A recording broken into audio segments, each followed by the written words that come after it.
प्रश्न है, किसी धनराशि पर वार्षिक ब्याज की दर से साधारण ब्याज मूलधन का 25/16 है। ठीक है, ये कह रहा है कि जो साधारण ब्याज है ना एसआई, वो क्या है, मूलधन का 25/16 है।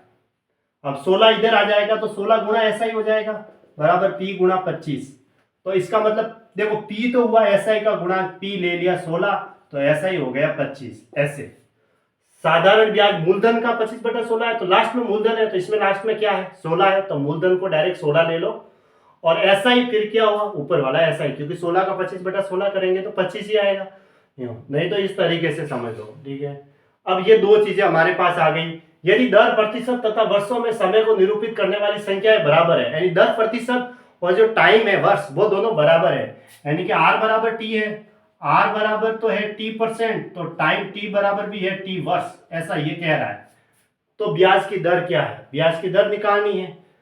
तो देखो ब्याज की दर t बराबर, ब्याज की दर वैसे आर होती है लेकिन इसमें t दे रखी है, क्योंकि जो दर प्रतिशत है वो समय के निरूपित करने वाली संख्या के बराबर है, यानी आर और टी दोनों आपस में बराबर है। अगर आर अगर 5% है तो टी भी 5% ही है, ऐसा ये कह रहा है।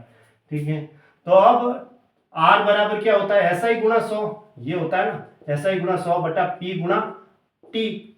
अब आर की जगह तो टी दे रखा है, लो टी बराबर एसआई कितना दे रखा है, ये रहा 25 गुणा 100 बटा पी कितना है, पी 16 है, और टाइम टी हमें दोनों टी है ये तो। अब हमें डायरेक्ट टी निकालनी है, क्योंकि टी है वो आर के बराबर है, तो t% आ जाएगा। देखो टी को टी से गुणा करेंगे तो कितना हो जाएगा, टी स्क्वायर हो जाएगा, और 25 गुणा 100 बटा 16। अब टी बराबर क्या होगा, इसका अंडरूट होगा, तो 25 का तो वर्गमूल 5, 100 का वर्गमूल 10 और 16 का वर्गमूल 4, तो 5 गुणा 10 बटा 4, यानी कि 2 बार और ये 5 बार कटा, तो 25/2 आया। 25/2 को मैं क्या लिख सकता हूं, यानी कि टी बराबर आ गया 12.5%। देखो टी बराबर वर्ष भी टी है और आर भी यही है, तो आर बराबर टी है ना, तो 12.5% आ गया। तो ऑप्शन कौन सा बैठा फिर, 12.5%। क्यों, 5/, हाँ 25/2 है, 5 गुणा 5 25/2 यानी 12.5%, तो फिर ऑप्शन ऑप्शन सी बैठा, यानी ये हमारा आंसर हो गया। फिर देखो अगर आर 5% अधिक होती, आर मतलब दर, ये अगर दर 5% अधिक होती तो किसी धन का प्रतिवर्ष साधारण ब्याज 135 रुपए अधिक प्राप्त होता, यानी साधारण ब्याज भी ज्यादा प्राप्त होता। तो वह राशि बताओ, वह राशि यानी स्टार्टिंग में जो राशि है वो मूलधन वो बतानी है।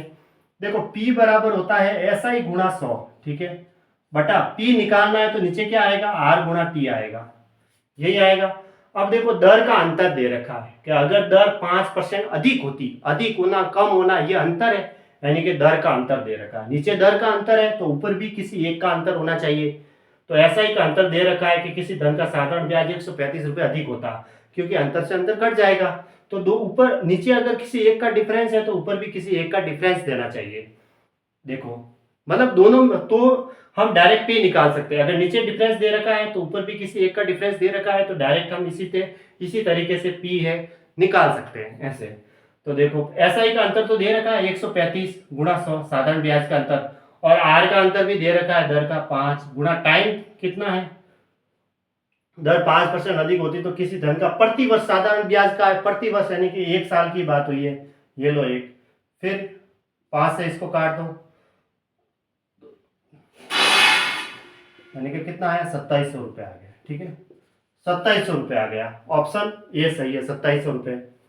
दो स्रोतों से 1500 रुपये पर 3 वर्ष के पश्चात मिले साधारण ब्याजों में 13.50 रुपए का अंतर है, तो उनकी ब्याजों की दरों में अंतर क्या होगा।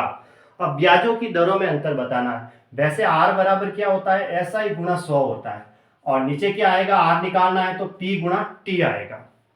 अब हमें क्या दे रखा है, अगर नीचे देखो दे रखा है किसी एक का अंतर, साधारण ब्याजों में अंतर दे रखा है, ऊपर एसआई में अंतर दे रखा है, तो या तो इन दोनों का अंतर देना, इन दोनों में से किसी एक का अंतर देना चाहिए था, लेकिन यहाँ दरों का अंतर निकालना है, तो देखो यहाँ ऊपर अंतर है तो इधर भी अंतर हो सकता है, इधर भी ऊपर ही अंतर हो रहा है, एसआई का अंतर ऊपर दे रखा है, तो बराबर में यहाँ ऊपर अंतर होना चाहिए, या तो नीचे किसी एक का अंतर होगा या फिर बराबर में किसी एक का ऊपर अंतर है, क्योंकि हमें दरों का अंतर निकालना है, इसके नीचे कुछ नहीं है तो 1 है ना।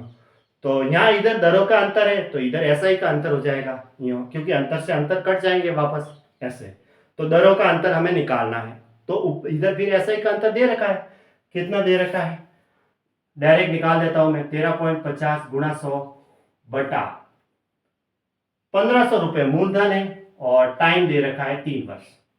तो ये पॉइंट हटाऊंगा तो नीचे 2 जीरो लगेंगे, क्योंकि 2 अंक के बाद दशमलव था तो 100 से 100 कट जाएगा और ये 1 जीरो से 1 जीरो ये भी कट जाएंगे।